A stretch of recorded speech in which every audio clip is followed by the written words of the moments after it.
परिवार को लेकर गाड़ी से बहुत तेजी से कहीं जा रहे होते हैं और हमें शहर के ऊपर काले घने बादलों को दिखाया जाता है। दरअसल फ्रेडरिक इन्हीं बादलों से दूर जा रहे होते हैं। फ्रेडरिक अपने परिवार को बताते हैं कि बहुत जल्दी शहर में बारिश होने वाली है और ये कोई आम बारिश नहीं होगी। जो भी इस बारिश के संपर्क में आएगा कुछ ही पलों में उसकी मृत्यु हो जाएगी और इसीलिए वो अपने परिवार को लेकर सुरक्षित जगह की तरफ जा रहे होते हैं। गाड़ी में फ्रेडरिक का बेटा जो पिछली सीट पर बैठा होता है, फ्रेडरिक उसे कहते हैं कि तुम्हें सीट बेल्ट पहननी चाहिए, लेकिन वो सीट बेल्ट नहीं पहन रहा होता और इसी दौरान उनका ध्यान भटक जाता है जिससे उनकी गाड़ी आगे वाली गाड़ी से टकरा जाती है और अब कुछ ही पलों में बारिश होने वाली है। इसीलिए फ्रेडरिक अपने पूरे परिवार को पैदल ही एक जंगल की तरफ लेकर भागने लगते हैं। इन्हें भागते हुए एक आदमी देख लेता है जिसके बाद वो भी इनका पीछा करने लगता है। फ्रेडरिक अपने परिवार को जंगल के बीचों बीच बने एक बंकर में लेकर आता है जो उसी की कंपनी ने बनाया है। ये सब के सब यहाँ नीचे आकर सबसे पहले अपने आप को सैनिटाइज करते हैं और अब फ्रेडरिक अपने पूरे परिवार के साथ इस बंकर में है। फ्रेडरिक की कंपनी ने ये बंकर इसी तरह की इमरजेंसी के लिए बनाया था और अब फ्रेडरिक का पूरा परिवार यहाँ पर सुरक्षित है। फ्रेडरिक अपनी बेटी सिमोन से कहता है कि मुझे बाहर जाना होगा क्योंकि बारिश में जो वायरस है जिससे लोगों की मृत्यु हो जाएगी, उस वायरस का इलाज मैं ही ढूंढ सकता हूँ। और वो सेफ्टी किट पहनकर बंकर से निकल जाता है। सिमोन अपने मोबाइल में देखती है जहाँ उसे पता चलता है कि उसके पिता सच कह रहे थे, बारिश की वजह से कई लोगों की मृत्यु हो चुकी है। और तभी इनके बंकर के डोर को कोई नॉक करता है। हालांकि सिमोन की मॉम उसे बाहर जाने से मना करती है, लेकिन वो अपनी मॉम की बात ना मानकर बाहर जाकर दरवाजा खोल देती है। बाहर वही आदमी होता है जिन्होंने इनके पूरे परिवार को जंगल की तरफ भागते हुए देखा था। वो आदमी बारिश की बूंदें गिरने से तड़प रहा होता है और तभी वो सिमोन के छोटे भाई को पकड़ लेता है। पर अब सिमोन की मॉम भी वहां पर आ जाती है जो अपने बच्चों को बचाने के लिए उस आदमी को पकड़कर बाहर की तरफ कूद जाती है और सिमोन से कहती है कि दरवाजा बंद कर दो। सिमोन को ना चाहते हुए भी दरवाजे को बंद करना पड़ता है और बाहर सिमोन की मॉम की मृत्यु हो जाती है। सिमोन अपनी मॉम की मृत्यु से बहुत ज्यादा दुखी है, लेकिन उसका भाई छोटा है इसीलिए अपने दुख को वो उसके सामने जाहिर नहीं करती। और अब सिमोन जब इस बंकर के ऑपरेटिंग सिस्टम को चेक करती है तो उसे पता चलता है कि इस तरह के और भी कई सारे बंकर्स हैं। वो उनसे कांटेक्ट करने की कोशिश करती है लेकिन उसका कांटेक्ट नहीं हो पाता क्योंकि सिग्नल नहीं होते। अब सिमोन को कुछ नहीं पता कि उसे क्या करना चाहिए। बाहर का मंजर वो देख चुकी है। उसके पास अपने पिता का इंतजार करने के अलावा कोई भी रास्ता नहीं है। धीरे धीरे दिन बीतने लगते हैं जो महीनों में बदल जाते हैं और महीनों साल में। 6 साल बीतने के बाद आज भी उसके पिता वापस नहीं आए। उसका भाई जो बहुत छोटा था वो बड़ा हो चुका है। वो इस बंकर में नहीं रहना चाहता, वो बाहर जाना चाहता है। इसीलिए उसकी फ्रस्ट्रेशन दिन ब दिन बढ़ती जा रही होती है और सिमोन उसे समझाती है कि हमारे पिता वापस जरूर आएंगे। और एक रात को जब उसका भाई सो रहा होता है तो वो फैसला करती है कि वो सेफ्टी सूट पहनकर बाहर जाएगी। और अब रात को वो अपना सेफ्टी सूट पहनकर बाहर निकलती है जहाँ पर वो उस जगह को देखती है जहाँ उसकी मॉम की मृत्यु हुई थी। उस हादसे का दर्द आज भी उसके मन में, उसके दिल में होता है, लेकिन उसे किसी भी तरह से ऐसी जगह को ढूंढना होगा जहाँ पर इंसान रहते हैं। जब वो आगे बढ़ती है तो उसे बहुत सारे निशान मिलते हैं जहाँ पर एरो के निशान के साथ लिखा होता है कि 2500 मीटर आगे क्वारंटीन जोन है। और वो लगातार आगे बढ़ने लगती है। सड़कों पर चारों तरफ उसे तबाही के अलावा कुछ भी नहीं दिखता और जल्दी वो उस जगह तक भी पहुंच जाती है जिस जगह पर पहुंचने के लिए एरो के निशान थे। वहां पर भी सिर्फ बॉडीज होती है। वो समझ जाती है कि पूरी दुनिया में अब कोई भी नहीं बचा। वो वापस बंकर में आ जाती है और अगली सुबह अपने भाई को बताती है कि बाहर की दुनिया में कोई नहीं बचा। ये दोनों ही बंकर की दुनिया से परेशान हो चुके हैं और तय करते हैं कि ये इस बंकर को हमेशा के लिए छोड़ देंगे क्योंकि बंकर की जिंदगी से अच्छा तो मौत है। और अब ये अगले दिन यहाँ से निकलने का फैसला कर लेते हैं। रात को जब ये दोनों सो रहे होते हैं तभी इनके बंकर का ऑक्सीजन खत्म होने लगता है जिस वजह से सिमोन बेहोश हो जाती है। लेकिन उसका भाई उठकर किसी तरह से उसे बंकर का दरवाजा खोलकर बाहर ले आता है जहाँ पर कुछ सर्वाइवर्स होते हैं जो इन्हें गन पॉइंट पर ले लेते हैं। दरअसल एक रात पहले जब सिमोन बाहर गई थी तो इन लोगों ने उसे देख लिया था और इन्होंने बंकर के ऑक्सीजन पाइप को ब्लॉक किया था ताकि ये बाहर आ जाएं। और अब सिमोन अपने भाई के साथ इन सर्वाइवर्स के सामने है। सर्वाइवर्स का जो लीडर होता है जिसका नाम मार्टिन है वो सिमोन से कहता है कि मैं यहाँ पर खाने की तलाश में आया हूँ। और अब सबके सब बंकर के अंदर जाते हैं लेकिन अंदर जाने का कोई फायदा नहीं होता क्योंकि सिमोन और उसके भाई ने सारा का सारा खाना खा लिया होता है।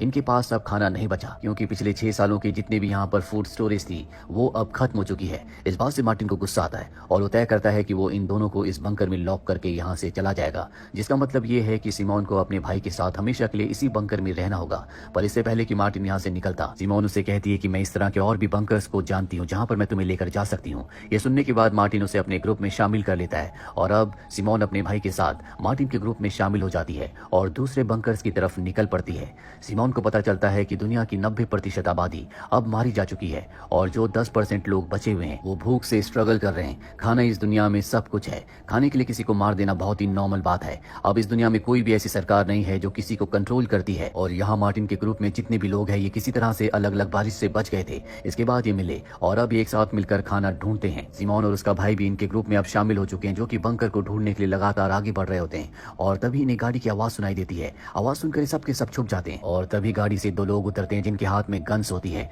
उनके जेस्चर से साफ साफ पता चल रहा होता है कि इनके इरादे अच्छे नहीं हैं। दरअसल ये इंसानों को, सर्वाइवर्स को पकड़कर अपने साथ ले जाते हैं और अब वो इन सब की तरफ बढ़ना शुरू कर देते हैं। तभी वो एक लड़की को भागते हुए देखते हैं, जिस वजह से उनका ध्यान डाइवर्ट हो जाता है। वो उस लड़की का पीछा करने लगते हैं और इस मौके का फायदा उठाकर मार्टिन, सिमोन और सब के सब यहाँ से निकल जाते हैं। पर जब ये पूरा का पूरा ग्रुप थोड़ा सा आगे जाता है तो ये उसी लड़की को देखते हैं जो उन दो लोगों से भाग रही थी। उसका पैर कीचड़ में फंसा होता है, जिसका मतलब ये है कि अब वो भी वायरस के संपर्क में आ चुकी है। इसीलिए मार्टिन उसे मार देता है और अब इस सब के सब आगे बढ़ते हैं और रात गुजारने के लिए घर में स्टे करने का फैसला करते हैं, जहाँ सिमोन के भाई को पहनने के लिए जूते भी दिए जाते हैं ताकि उसे चलने में कोई प्रॉब्लम ना हो। और अब यहीं इस ग्रुप में एक लड़की होती है जिसका नाम पीट्रेस है, जिसे सिमोन का भाई पसंद करता है। रात को जब सब सो जाते हैं तो सिमोन का भाई नीचे जाता है, जहाँ पर वो मार्टिन और पीट्रेक्स को एक साथ देखता है, यानी कि ये दोनों रिलेशनशिप में है। सिमोन के भाई को देखकर बहुत दुख होता है। अगली सुबह एक बार फिर से ये अपना सफर शुरू करते हैं और जब ये लगातार आगे बढ़ रहे होते हैं तभी सिमोन के भाई का गलती से पैर पानी में कीचड़ में पड़ जाता है, जो देखकर सबके सब हैरान हो जाते हैं। और अब मार्टिन, जो इस तरह के किसी भी इंसान को अपने ग्रुप में नहीं रख सकता जो कि इन्फेक्टेड है, वो उसे मारने वाला होता है। तभी सिमोन उसे रोकती है, जिसके बाद वो अपने भाई के पैर को चेक करती है और यहाँ पर सबको पता चलता है कि सिमोन के भाई को जो जूते दिए गए थे वो वाटर प्रूफ थे, यानी कि पानी से उसके पैर का संपर्क नहीं हुआ। इसका मतलब ये है कि वो इन्फेक्टेड नहीं हो सकता। ये एक बार फिर से अपना सफर शुरू करते हैं और जल्दी उस बंकर तक पहुंच जाते हैं। इस बंकर के बारे में सिमोन ने इन सबको बताया था। सिमोन अपनी फिंगरप्रिंट से बंकर के दरवाजे को खोलती है और जब सब अंदर आते हैं तो देखते हैं कि वहां पर खाने का बहुत सारा सामान होता है, जो देखकर सबके सब बहुत खुश हो जाते हैं, क्योंकि 6 सालों के बाद आज पहली बार सबने पेट भर कर खाना खाया है। सिमोन एक रूम में जाती है जहां पर उसे एक मोबाइल मिलता है और ये मोबाइल उसके पिता का होता है, जिसका मतलब ये है कि उसके पिता भी इस बंकर में आए थे।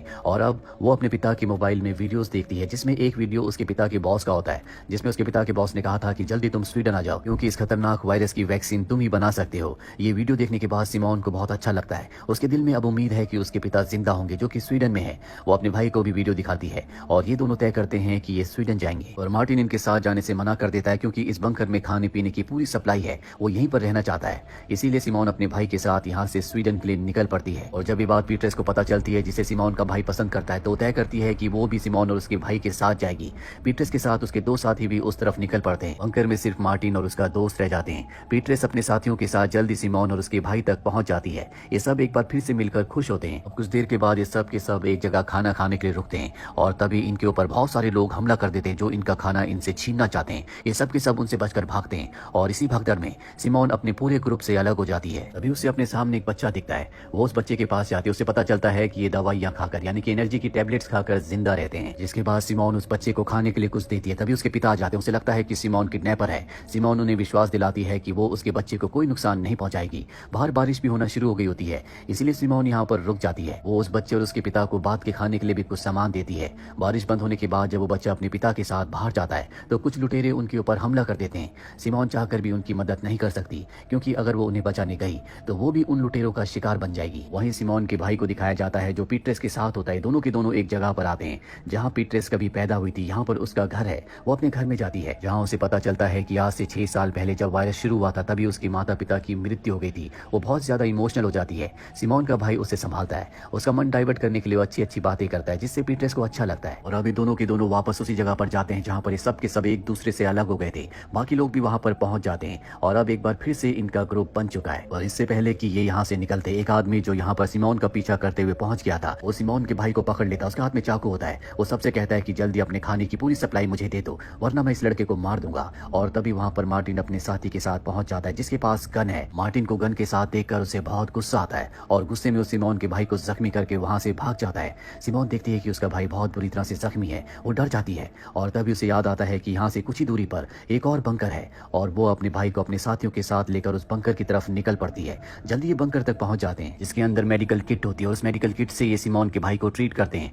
मार्टिन यहाँ पर सिमोन को एक डिवाइस दिखाता है जिसमें पूरे शहर का नक्शा होता है और वो बताता है कि इस नक्शे में एक लंबी लाइन है जो कि एक तरह की दीवार है। वायरस से पहले शहर में इस तरह की कोई भी दीवार नहीं थी। हो सकता है कि ये दीवार इसलिए बनाई गई हो ताकि जो भी लोग इन्फेक्टेड नहीं है वो उस दीवार की दूसरी तरफ पूरी तरह से सुरक्षित रह सकें। अगर हम वहाँ जाएंगे तो हो सकता है कि हम भी अपने आप को सुरक्षित कर सकें। और अब इन सब के पास एक टारगेट है उस दीवार तक पहुंचने का, जहां हो सकता है कि दीवार की दूसरी तरफ अब भी पूरी तरह से सुरक्षित इंसान हो, जहां पर इन्हें भी आसरा मिल सके। और इसी उम्मीद के साथ ये वेब सीरीज यहीं पर खत्म हो जाती है। उम्मीद करते हैं कि ये कहानी आपको पसंद आई।